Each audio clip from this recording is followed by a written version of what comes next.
Bonsoir, bonsoir, bonjour, c'est Congo News 24. Bande Konanga, comme toujours avant de commencer notre émission, nous disons merci à Dieu. Nous disons merci à nos chers abonnés et téléspectateurs qui nous suivent partout dans le monde et en RDC. Bande Konanga, soyez les bienvenus. À la une, chers téléspectateurs, Banamboka, on va commencer cette émission Bandeko avec l'investiture des cheminots à l'Assemblée nationale. Bandeko Boko Yoka, Oyo Eleki, l'Assemblée nationale. Discours à cheminots, Balobi, Somo, Masolo Kitoko. Et puis Boko Yoka, Oye Yindi, Naba embouteillage, na désordre ou salami. Alors, Banamboka, tous à la connecter, peut-être développer une émission là-bas. Deuxième point, chers téléspectateurs, des commandos, tous les unités phares de ces Ouazalendo contre RDF 123 à l'est. Bokoyoka, oyo les Ouazalendo bako dévoilé, Bokoyoka, ma solo ndenge na ndenge, alors Banamboka, tous à la connecter po, lelona tongo, souka na bakano. Donc, phare de ces chaque jour à zone menacée, offensive. Alors, tous à l'ensemble. Téléspectateurs, émission Nebse Bandi et commettant tout sur l'ensemble Masolo Yamboka. Bande Kotoko kende directement na Est à RDC. La deuxième partie, et puis la première partie, toujours Banda n'investiture. Yango ba pomi bale o tozanango. Alors, to Banda na Kinshasa investiture. Bande ko o salamaki et bele bolanaki na réseaux sociaux. Et ça qui togoti. Il y a un groupe à Batu. Bachaki bacha désordre. Et puis il y a un groupe à Bengsa pe Batu na bango boyebi investiture bate bele pe bayaka. Il y en a des visiteurs et tout ça. Il faut l'organisation à malam. Mais il y a un groupe de députés Oyo Kamere a télémela ki bango. Un groupe de députés na baza Batu il y a majorité. Il y a le bina bango clairement. Et ça te parce que le vice-président Bosso Azaliawa, Batu Bazaliawa Bino, que Bino Bossa Abilo Kandengwana. Bako Bengana Bino. Nakotina ga Yemon Bosso, Aya Bimisa Bino. Caméra l'action autorité de l'Assemblée nationale. Alors, séance. Et Banda qui pena mabe. Banda na porte na entrée. Il y a eu même bateau, pena ba paraît-il de blessés et tout ça. Mais, et ça qui te route. Police, il faut la bien organiser dans makambo. Et ça, qui t'a côté, était ma investiture au gouvernement et ça, la manandengouane. Mais finalement, ça a bien démarré. En tout cas, et ça qui est très propre qui t'a après wana. Alors, maintenant, la première ministre a pris la parole. A tieba poignon son à 6 points. La situation sécuritaire, sociale à bas congolais, la gratuité de l'enseignement, donc bandeko tous les points où y a congolais bazelaka, électricité, maïs, tout ça a tiré les 6 points. Et puis elle a expliqué ndeni ba ko aborder. Bakamoza menene. Même à l'objet même loi programmation il y a police nationale congolaise. Donc police nationale des phares de ces avancées, police nationale peut commander ngwana. Kitoko parce que policier ba liwana pona ko kengela peuple population na ba bien na. Alors maintenant soko taliba point nyonso point monene za sécuritaire à l'est et puis économie na biso alobi à côté vraiment économie na biso eza ko avancer na niveau banque centrale biloko bendi ces l'axe moi ba avancer. Mais, peuple a toujours na kati ya pauvreté. La population a ko s'en sortir. Yango ba lancer ba système belé na macroéconomique, ndeni ba ko avancer na makambo. Boyi ba sali fond oyo ba congolais, ceux qui boyi baté, et ça na ba fond olingo bima entrepreneur, bande ko Kinshasa bolanda. Ceux qui osana projet na you. Oye ko provoquer misala. Bomoni oya sala ki ba cure-dent. azaki ni dene ya machine ba kirdan et bani pe ko sala Kinshasa ezalaka te et maintenant bazaika ko importer et maintenant sala ngona Kinshasa et maintenant gouvernement tie maboko. C'est la même chose de cause dans des missions. Ozana idée à malamu kende beta porte ezali font garantie ya batu oyo balinga ba investir na mboka. Bato ba diriger ba fond wana baza ko pesa ba message na ba congolais. Pays yo est développé change. Alors, et ko créer ba emploi yango wana bolandi somino ni naye abia ko créer à peu près 6 millions d'emplois. C'est beaucoup na année au kaka. Donc dans une année, pour créer 6 millions d'emplois, et ça qui toko déjà avancé. Parce que pays est ça qui mawato. Na ba entrepreneur, na ba fonds de garantie, ba biloko anyo se zanakati. Alors, pays est ok malamu. Et lo konde to zara problème. Et ça que état ba kutimboka. Et puis changement de mentalité. Na bango ba poni ba gouverneur. Il faut pas que ba rôle na bango très bien. Ba otu ko investir gouverneur à Kinshasa na Fatiawa asala musala kitoko. Tout ça na besoin to mona capital wana très propre. Capital est cause à la bongoti. J'ai vu ça. Kaka ne oyo nazalaki na Kinshasa na moni. Ya oto esa bango était ezapena très important. Tout ça na besoin que mboka oyo quand même tout le monde ba peuple m'a ressenti. Et ça là moi bien ce qui a environnement nzele za propre makambo ebele za propre. Na banzala na bino boko mona ke makambo ekenela nde mususu. Mais bozo vient ba citation bona ngoli susu mboka ezande wana. Mais tout cela programme gouvernement ils ont vraiment dans les 6 points badeko. Sécurité à l'est. Il faut guerre wana to silisa ngo peto gagner. Toujours un deuxième point. Bokoyoka ba wazalendo, ils ont tout dévoilé. Zomona na ba colonel oyo ba trahisa imboka. Yango moni bato ba ki vitesse ba récupérer ba territoire rebelle. Trahison moko total. Ne bato ra bazali susute. Ta la passion ba pesi biso récupérer. Pourquoi binobo tika vraiment boye sa population abima oba stratégie au lieu que to bunda. Et ça qui mawa mais bele bazozare mais toujours à la deuxième point. Alors, si moi attaquer ba poignons sur l'économie, sur maï courant, comment ba maï na Kinshasa comme le sous ba côté musu maï za problème. Et comme ba système ba forage, régime des hommes ça na yo zanini. Qui est au côté. Alors, Mboka et ça va défier Bélé. Bon comprendre que les pays Oyo gouvernaient ça les 20 ans au pouvoir. Ben infrastructure de ba kutaki. Ba tiki en ici baby. Donc pendant les 20 ans ben infrastructure ba kutaki bien. Mobutu atikaki. Oh Mobutu atikaki. Ba kutaki en bien. Ba jio Mobutu atikaki ba bomi nyonso. Pendant les 20 ans, les pays et ça lui recule à 20 ans. Ba konjibazo récupérer mboka avec une grande vitesse. Ba projet ndenge na ndenge pe ko créer ba emploi. Projet a ko contribuer métro na Kinshasa zo banda kalati. Ba projet belé. Alors makambo na nyonso. Ce qui bango pe PPRD basalaki. Tonto ça la boita.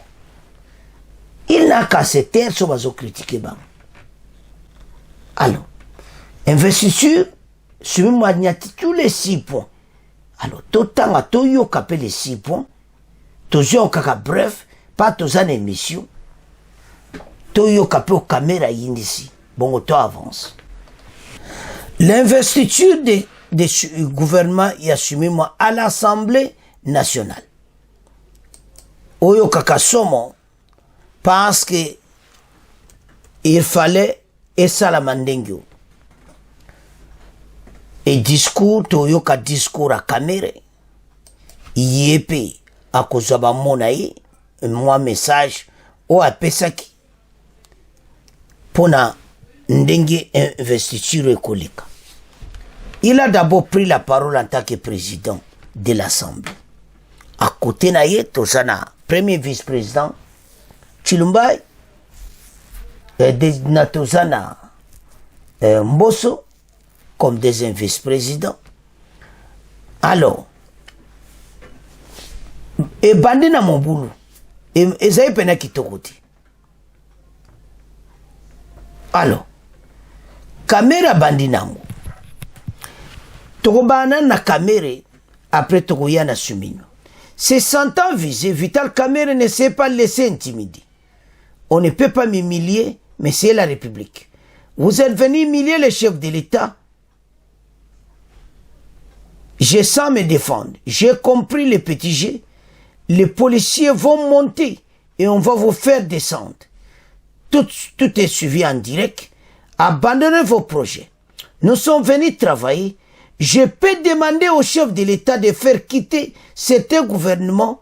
Monsieur Mbosso, demandez à vos militants de se calmer. Sinon, je vais vous demander de monter là-haut pour le calme. Tolanda, Kamere, après Togoyana Sumimo. Bon, auto avance. Maintenant, c'est à vous de demander à vos militants là-bas de nous permettre de travailler. Honorable Mbosso, honorable, je vois le drapeau là-bas, demandez à vos militants d'être disciplinés. S'ils continuent, je vais vous demander à vous-même d'aller les sortir dehors.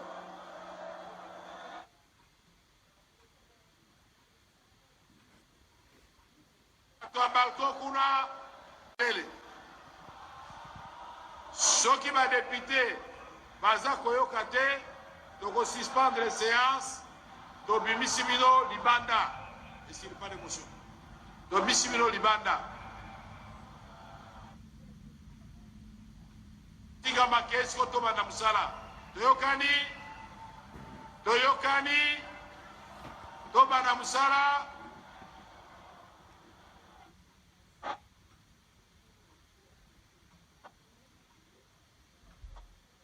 Qu'est-ce qu'il y a?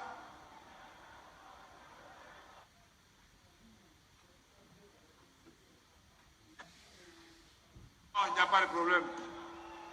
Il n'y a pas de problème. On ne peut pas m'humilier. On risque d'humilier plutôt la République. C'est qui ont amené les gens pour faire du bruit. Et j'essaie d'identifier chaque groupe. En fait, en réalité, vous êtes venus pour humilier et le chef de l'État et la République. Et si ça continue, on va vous faire partir. Nous devons travailler. Député, calmez-vous. Je sais me défendre, je n'ai pas besoin de ça. Alors, chers collègues, asseyez-vous. J'ai compris le petit jeu, ce n'est pas compliqué, asseyez-vous. Mais nous allons jusqu'à l'investiture du gouvernement aujourd'hui.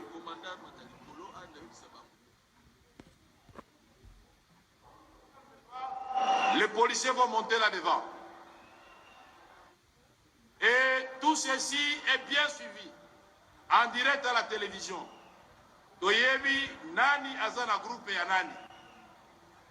Projet Rabino Boyaki Nango, Botika Yango, Biso Toaki Moussala po, Mama Judith Souminwa, na gouvernement na ye, bazo investiture, Baba na Moussala.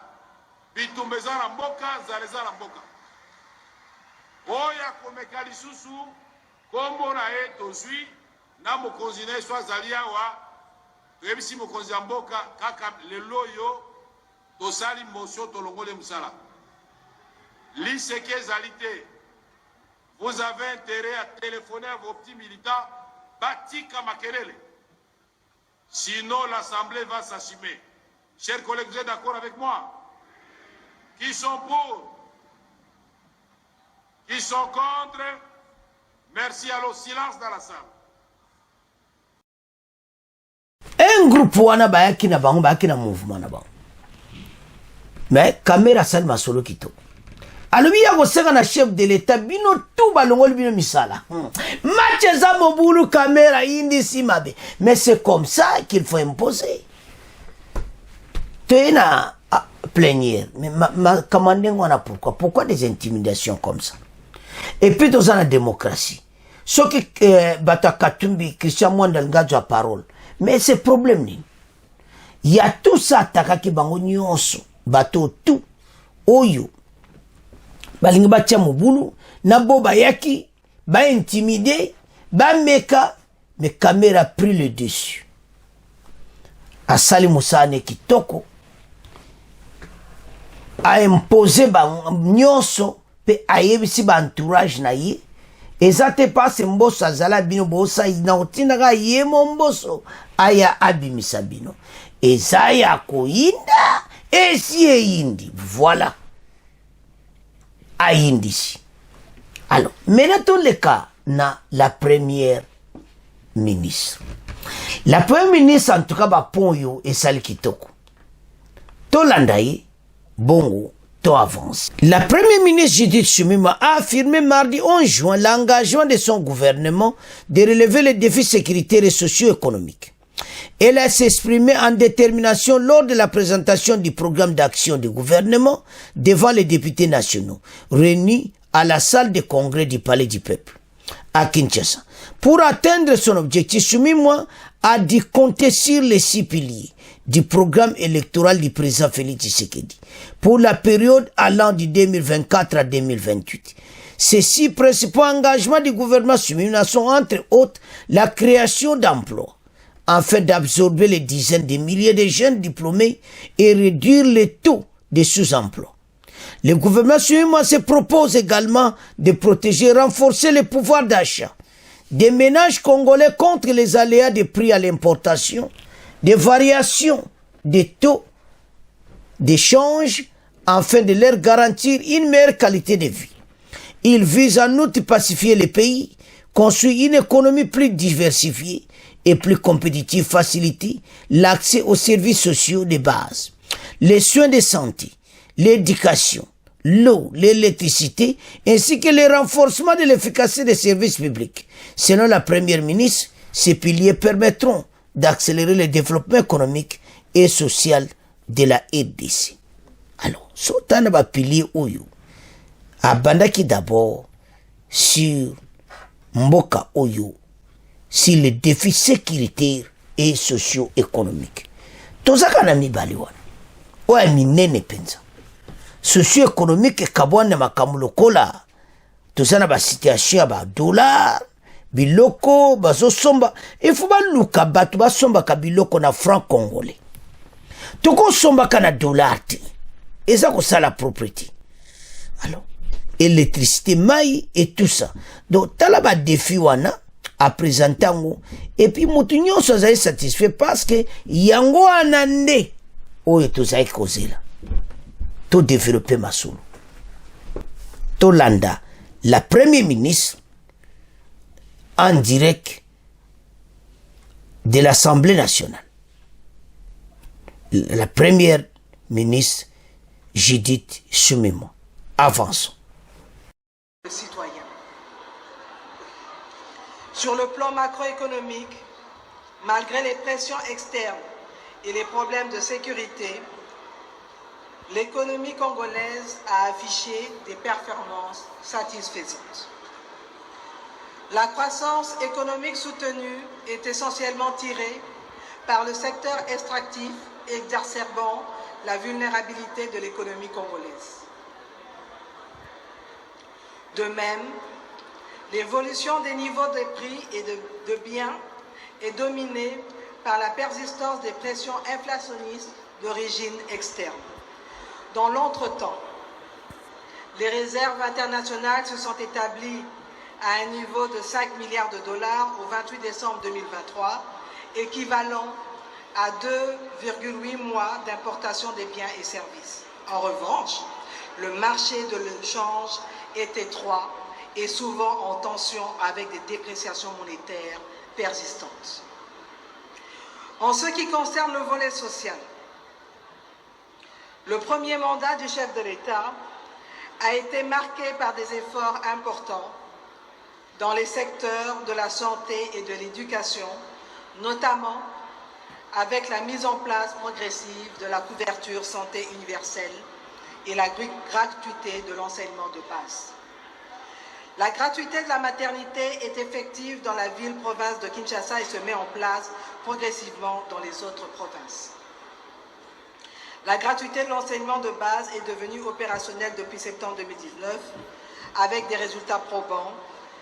Des efforts seront faits pour pérenniser, dis-je, cette réforme phare du premier quinquennat en mettant l'accent sur la construction, la réhabilitation et l'équipement des écoles, ainsi que la formation des enseignants.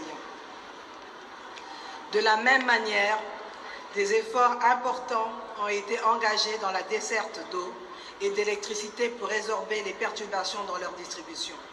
Mais la vétusté des équipements de production et de distribution, la faiblesse de gestion, le volume des créances sur l'État et le faible taux d'investissement dans ces secteurs limitent la capacité du pays à faire face aux besoins de la population. Par ailleurs, les conflits armés récurrents dans certaines régions du pays interrompent les chaînes d'approvisionnement et entravent l'accès aux terres agricoles et aux marchés. À cela s'ajoutent la pauvreté et les inégalités, les conséquences du changement climatique, notamment la sécheresse, les inondations, les érosions qui accentuent la pauvreté. Pour atteindre ces objectifs, le programme d'action de votre gouvernement définit ses grandes orientations, objectifs, axes d'intervention et actions prioritaires en vue de guider ces décisions stratégiques et opérationnelles. Ce cadre d'orientation stratégique est structuré en 6 piliers. 1. Construire une économie diversifiée et compétitive pour créer plus d'emplois et protéger le pouvoir d'achat des ménages. 2. Protéger le territoire national et sécuriser les personnes et leurs biens. 3. Aménager le territoire national en vue d'une connectivité maximale. 4. Garantir l'accès aux services sociaux de base. 5. Renforcer les capacités du Congolais pour participer à la construction du pays. Et 6. Gérer durablement et de manière responsable l'écosystème de la République démocratique du Congo face au changement climatique. Ces 6 piliers permettront par leur synergie et leur effet complémentaire et cumulatif d'accélérer le développement économique et social de la République démocratique du Congo. Ces piliers se déclinent en 52 axes stratégiques qui correspondent aux différents domaines d'intervention. Bana mboka tolandi la premier ministre tokena nango bapona sécuritaire faut guerre wana esila ewa tozoya na deuxième point toye sikoyo na économie ya mboka bilo musu bilo bozomona talo wana c'est parce qu'on achète bilo musu en dollars balongola ba dollar nyonso mutu nyonso asomba na franc congolais tomona mutu nyonso kene ko changer franc congolais ya kosomba biloko bokomona dollar ekokita c'est parce que bakote musu bako utiliser en dollar somba biloko na franc congolais abo pia arrivé à la caisse non et ça pena kitoko te parce que au somba biloko en franc congolais et puis au somba en dollar et sa propriété parce qu'il faut monnaie moko il y a une confusion eza na mboka na biso bakonzi basala effort alors toke sikoyo na makambo électricité na mai problème électricité oyo so tolobi o tozoloba bon bato basalaki 20 ans au pouvoir courant ezokata na bavandi na bango ba groupe électrogène eza solution te groupe électrogène eza ba solution moko ya court durée bobongisa basinga bobongisa mboka courant katanaka lisusu te bakote ebele bapanneau solaire armée so lelo bapanneau solaire te mais eza mawa na zamba. Donc c'est ça. Donc makambo toza nango eza makambo kosakana te bana mboka. Il faut tozala oyo tozo veiller pona mboka. Makambo ebele otala me mai biloko ebele. Alors siko biloko wana nyonso atia na programme. Alors pe makambo ya gratuité de l'enseignement. Qualité nango ba améliorer. Ebele bazali ko critiquer yango. Et puis ba améliorer oyo benga ba soins médicaux de base. Ba banaki na Kinshasa pour la maternité, ba continuer que Congolais ba nos soins de base comme ça gouvernement ça ba défi. Alors, boso mona ke va bazana ba dossier ko sakana te, il faut pena baza ba kasi. Te ba tellement et te makamo nyonso récité ça. Donc gouvernement soumenoa bozana grand dossier li boso na mino botelema pona mboka. Makambo oyo eleki na Assemblée nationale ils ont clairement été battus pena batelemi. Batu bazala posa mboka ebonga. Même ebele batondaki ba yoka programme le ba yoki. Mais ba ponyo so batu bazala ko les inclus. Amélioration sociale à batu ko vivre boiti.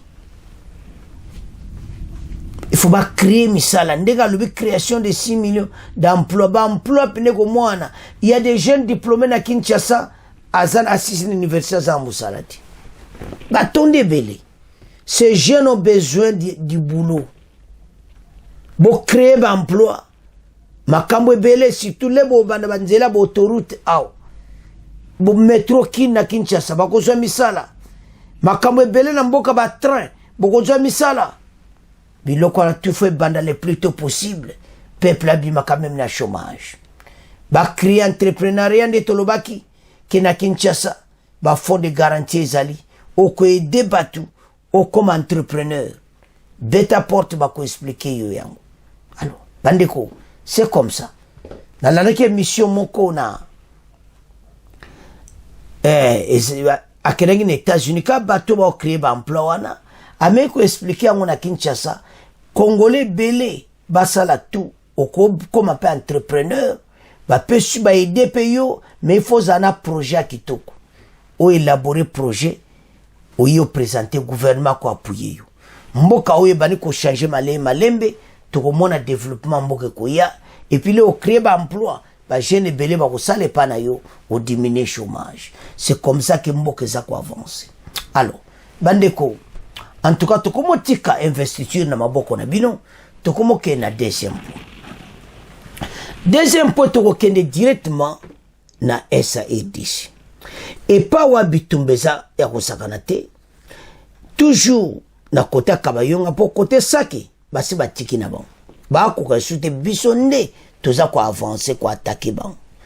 Il y a plusieurs positions pe toza na bango maeli partout bazana place à kolekati. Alors bozo mona ke batu oyo ba komi na problème parce biso to ko bengana nde bango. Ils vont quitter. Makambo tozoloba bango bakotika la jamais ko gagner guerre oyo. Na rubaya kuna ba wela ini. Ba minereti. Ba komo sala moi ba komi donc bango so ba komi na mboka ba me lokola ke na loba nini.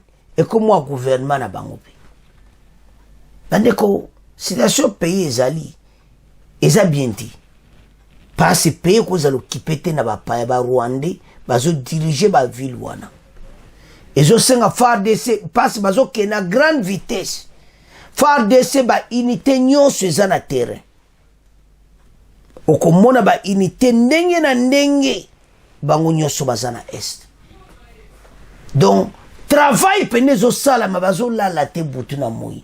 Juste ce que nous allons vaincre cette guerre. Benemi nyonso oya RDC bakosila.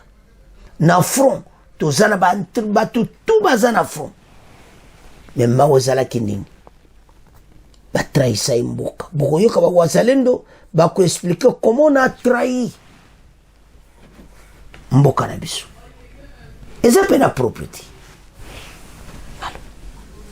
Toko banda nanu na ba unité ndenge na ndenge eza déployé na S et puis tokoyoka wazalendo après tokoya toyoka komo ba commando na S ba yindisi match eza kosakana te lelo lisusu ce matin batiro yoka kosakana te alors ba Rwandais sikoyo mayele se silibango bakombufisaka babomba en aveugle ke okoya soki wapi boyebiso bato baza baperdant bakomi lokola mitu ekomi don baza mal à l'aise FARDC atie bango mal à l'aise toza kokende na vitesse ya kosakana te alors na village wana tozwaki c'était hier Burundi donc bazotia beton mosusu kuna bokoyoka sur une émission yo que journaliste akuta prononcer Burundi bokoyoka mais tozo wana po ya suka to ba nanu na ba unité nde bazana est to landa ce qui se passe pour le moment des combats sporadiques ndenge nini armée na biso baza ko évoluer ndenge ni armée na biso telemi azo sala bo offensive direct. Il n'y a plus de cessez-le-feu, il n'y a plus de retrait stratégique. Match Zamobulu. Tout temps. Oba le l'heure est grave. Des commandos et toutes les unités phares de ces Wazalendo contre RDF 123 suivi. J'apprécie eza témoignage. Oyoba Pessi na côté aux alentours ya Kabanyalo ya Kanyabayonga. Oyo ba Congolais ba cité société civile ba Pessi. J'apprécie à juste titre les jeunes compatriotes qui se sont engagés à se battre aux côtés de nos FARDC. Nous encourageons tous les jeunes de nos FARDC qui au Kivu, ils disent non aux terroristes et M23 et sont au point et les refouler jusqu'où ils sont venus. Bozoka, bako refouler bango et pas nyonso et pas bango ba wuti parce que ba liwana biso tozana posa bango ba quitter et puis to gagne bitumba oyo yango tozo yebisa bana mboka ete bako quitter bisika oyo. Nous sommes venus renforcer ses compatriotes, remonter le moral de la population qui est victime de cette barbarie du RDF 123 et PDF pour bakomi associé IPDF et Oyokaka bango pegra kati donc yako sakanati. Alors to bengana bango oyo Edi Rwanda a dit le député Eric Bwanampunya abi bato nyonso to bengana bango baluana ba eko tia moral à peuple mabe. Il affirme que la cité de Kabanyonga est sécurisée boyokia keza sécurisée. Mais il faut redoubler d'efforts en vue d'éviter sa prise par les RDF 123. Azopé ça, vraiment, conseil. Alors, autant que on a témoignage à Bouy, Congolais, la Moukati, je suis présentement dans les périphériques de la cité de Kabanyonga. Je viens de voir mes propres yeux que la sécurité de Kanyabayonga, wane Rika député wana, Azakoloba. De Kanyabayonga est assurée.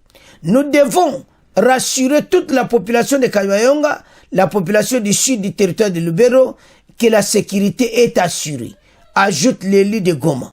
Il a rappelé à la mobilisation générale contre l'invasion du pays par l'armée rwandaise. Des combats sporadiques opposent depuis plus d'une semaine les FARDC appuyés par les Wazalendo et la coalition M23 RDF dans la région de Kabanyonga.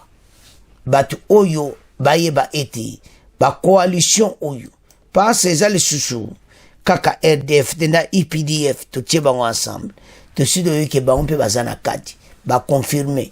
Alors makambo Oyo atota la plusieurs unités petoko yoka Wazalendo ba ko expliquer pourquoi bango ba kota ki basolo ndenge nini ba colonel ebele ba teka kimboka ba Wazalendo va dévoiler tous les secrets.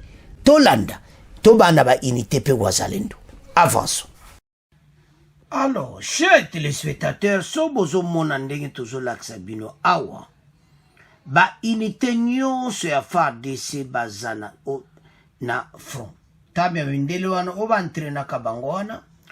omona clairement ete front eza ya koyinda ba unité na unité baza représenter bokomona comment ndenge nini na champ de bataille tout s'organise. Match oyo tozo gagné yango sozo tala comment ba unité na biso bazo s'organiser ta unité musu yango tala bango nde balati ba différent na bo balati vert toye kozwa siko unité ya ba commando. Se commando bandeko basali bango to bayindisi na Kabayunga. Donc bango bazaki entraîné na Kindu par l'armée belge. Ba commando oyo bayaki na force moko kosakana te o babenga mo pepasika na est. Donc ba voisin basanga na Uganda na ba Kenya so banani o tout baza sima Rwanda baza na place. Yanto sa congolais ba commando baza na kolera mabe toko yindi sa est one. Dans la région de Kichanga, dans l'est de la République démocratique du Congo, plusieurs milices combattent les rebelles du M23. Parmi elles, l'Alliance patriotique pour un Congo libre et indépendant, APCLS, composée de combattants de l'ethnie Houndé, intervient dans le cadre d'une coalition avec l'armée nationale congolaise destinée à contrecarrer l'avancée du M23. Nous avons passé beaucoup de temps dans la brousse, et si nous continuons à nous battre, c'est parce que notre pays est attaqué. Nous avons l'objectif d'arracher notre pays des mains des agresseurs. Quand ils ont planifié la balkanisation, nous n'étions pas contents et nous sommes partis en brousse. C'est à cause de ce problème.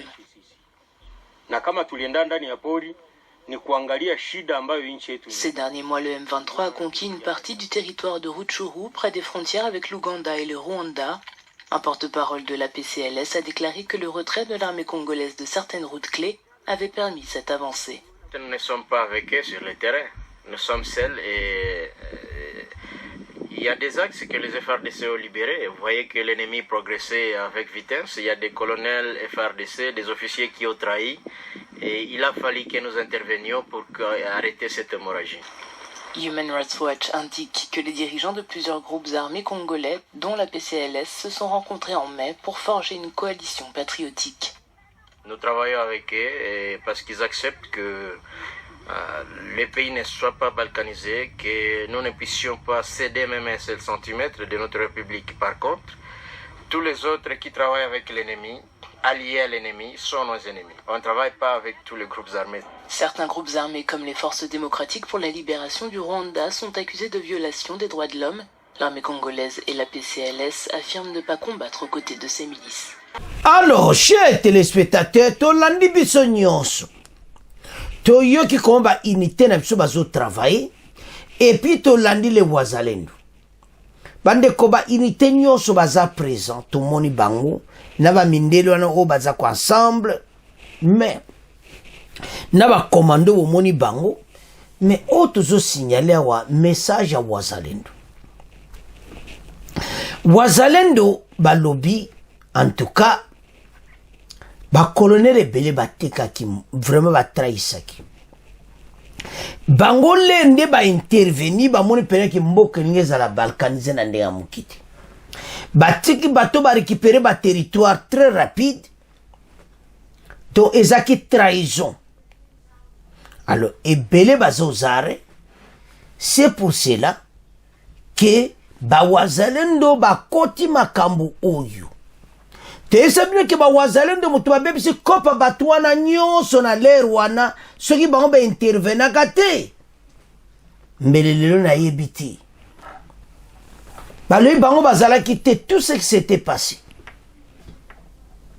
mais le bango baye okota bomoni ke tout a changé basangana APCLS ba groupe wana balobi ke bawa umeli na zamba pona nini pase mboke ngeza la balkaniser en tout ça baye komona ke ba Rwandais bazokota na mboka na biso balimba comme ça mboka na biso mbongo na bango alors bango bamoni ke ba s'associer na FARDC babimi na zamba ndezona bakaba groupe armé sidi mais ba lobby très bien que ba groupe armé mususu baza ko travailler na compte ba Rwandais Alors ces groupes armés toza na bango mayeli pe toyebi bango bakosila pe parce bango batravaille na ennemi bakompe baennemi ya Congo.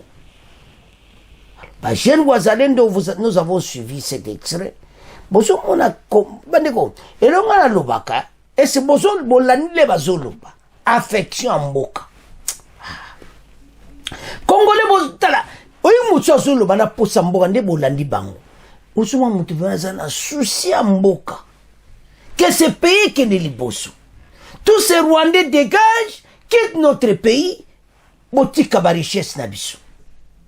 Parce ba Kenya nyonso ba koti masola ba richesse. Et ça m'a trop. Comment ba Kenya Corée?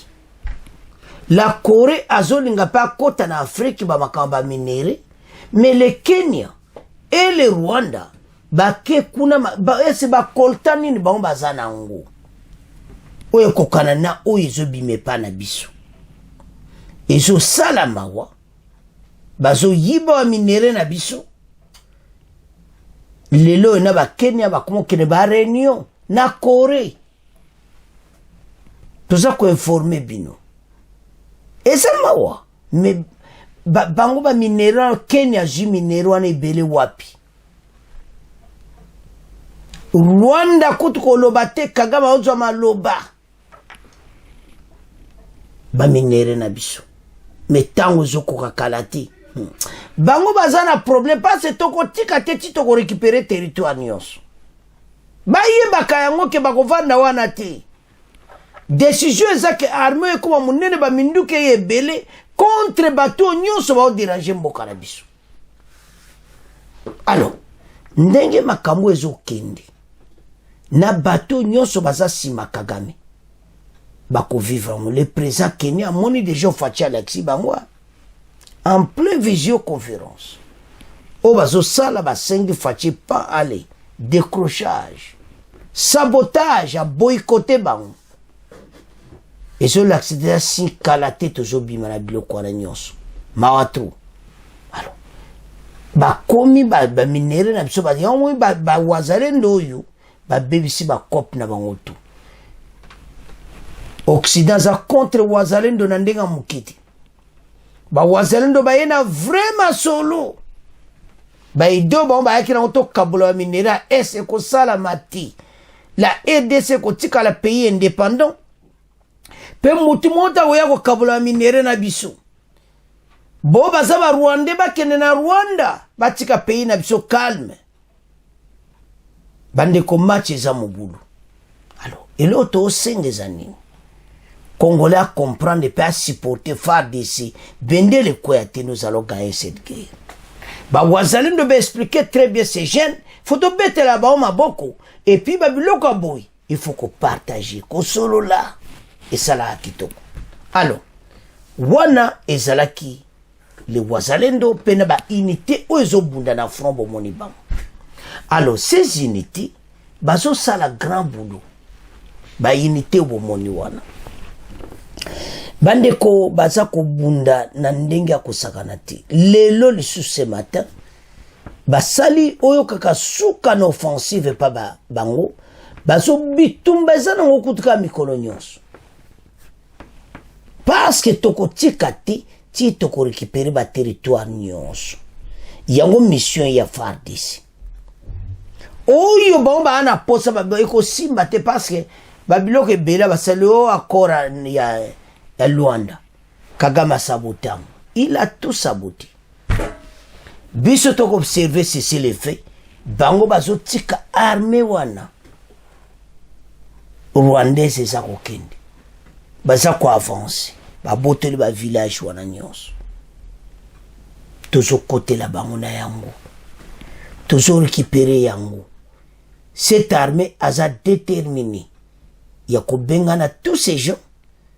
Oba osala ba service aba ozo ba jeune bele ba mema bango na service militaire ya bakasi ba minero ba bazo yiba ba yeba ete guerre yo suka bisoka toko gaya.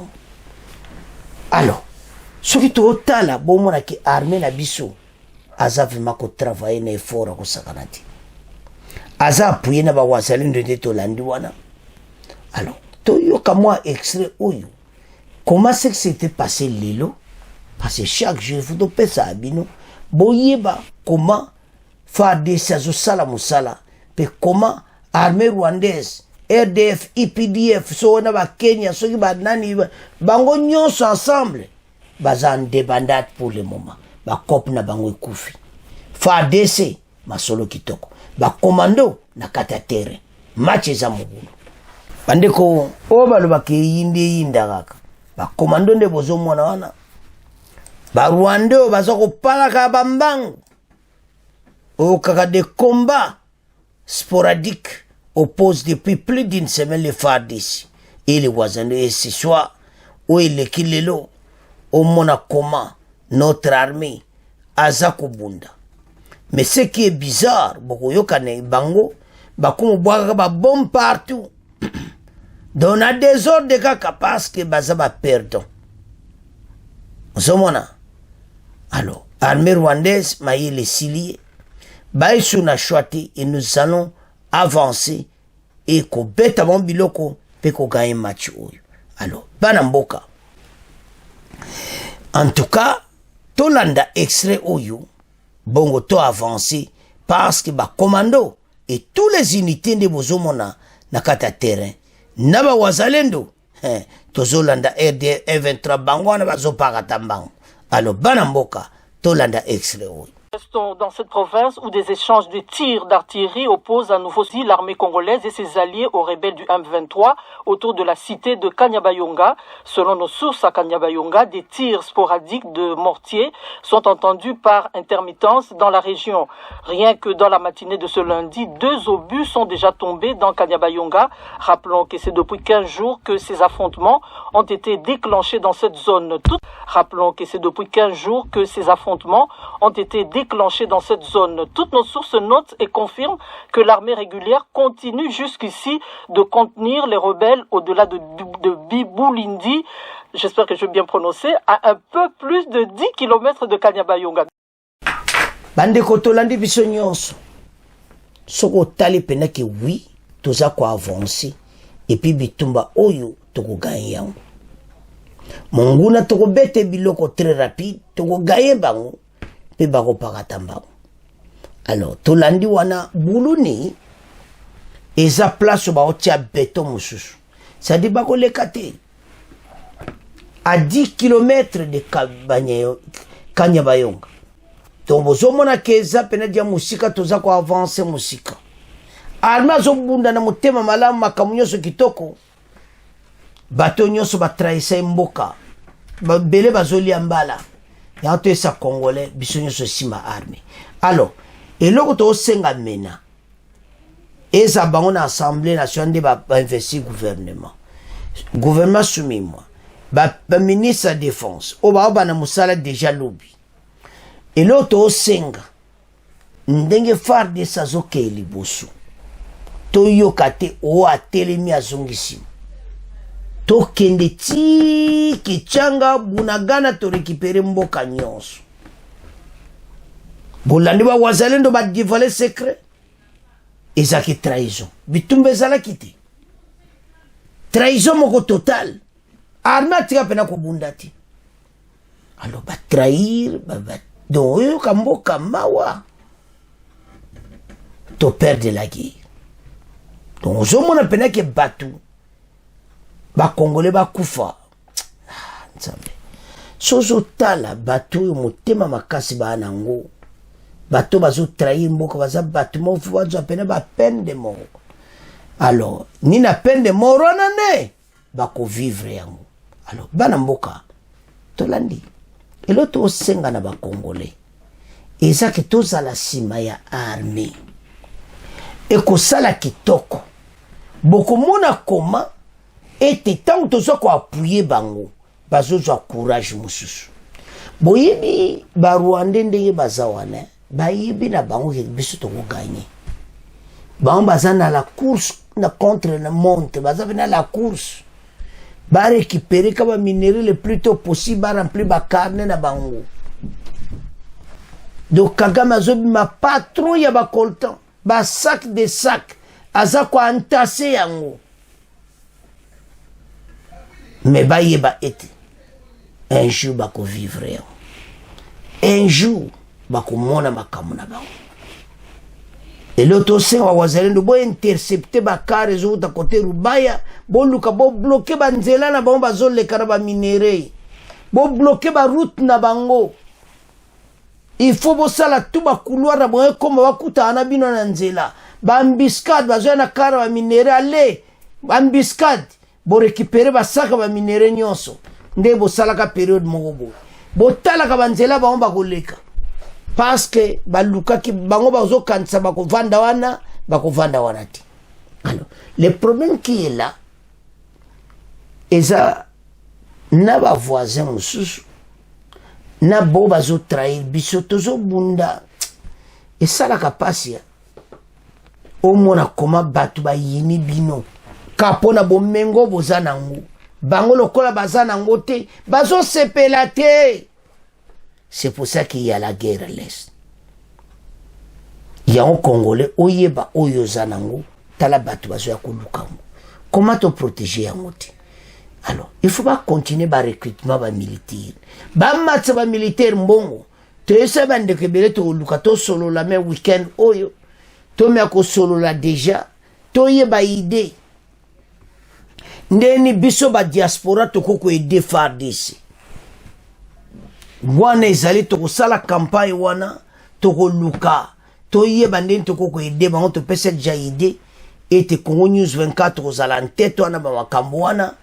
Alors à partir à kin tokoluka bango moko bapesa biso compte yozo tiambono yokemba mona banque centrale compte wana eza diaspora FARDC tokopesa komo nango diaspora FARDC basalongo na banque centrale ba Congolais nyonso toza ko appuyer yango tozo pesa ata $5 nyonso ka kozwi boko mona armée wana bana mboka boko mona guerre ko changer biso diaspora to ko changer yango avec des millions auto ko bimisa ya to senga na bino ki to sala ensemble bo rejoindre biso to sala groupe WhatsApp ce week-end bo rejoindre biso ensemble to solo laka ndem to ko sala yango eza pena ndya kitoko. Donc ngai po contacter ngeza facile donc numéro na biso wana et puis numéro oya ya WhatsApp Didier oko contacter Didier pe akopesa yo. Donc c'est ça bandi ko belé banango ba numéro nanga mais solingo zongo ya facile parce que nga bateau to za na click tindaka email wana Congo News 24@gmail.com et numéro na biso eza wana na kati ya YouTube na biso mbala moko kaka nde okomika lelo lobe ojipe numéro ya téléphone to sololi toza na besoin to avancer makambo oyo to sala biso so ensemble un groupe tozo solola tozo yeba nani na kindeni makambo na kine ko salama to bongisa. Alors para mboka to bani ko koma na fin mission bo continuer ko s'abonner massivement bo partager. Au revoir, à la prochaine.